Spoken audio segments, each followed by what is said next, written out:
daw po ako sa trabaho eh. Dati hanggang naman din, minsan tinatamad ako maligo. So ngayon, kapag tinatamad ako, iniisip ko, tinititigan ko yung mga bata na sa kama. Tinititigan ko si Papa P pagka pagod na pagod galing trabaho. Pag ako, tumamad pa, wala nang mangyari talaga. Lugi business.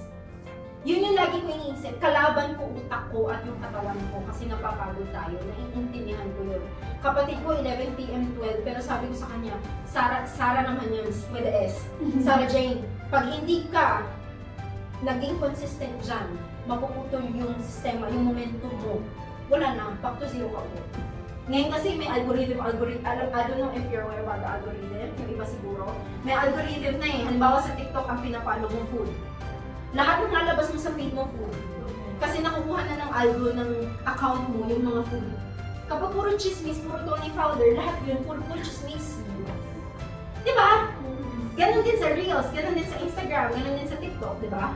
So ngayon, sinasabi nga lagi ng mentor namin, dapat ang i-follow nyo yung tamang tao para sa utak nyo. Kasi pag ang pina-follow nyo, laging chismis, puro chismis na lang yun dyan. Ang pina-follow nyo, like chikitan sa every morning nanonood ka po, inspiration. Ganun din po ako, Rich Dad, Poor Dad.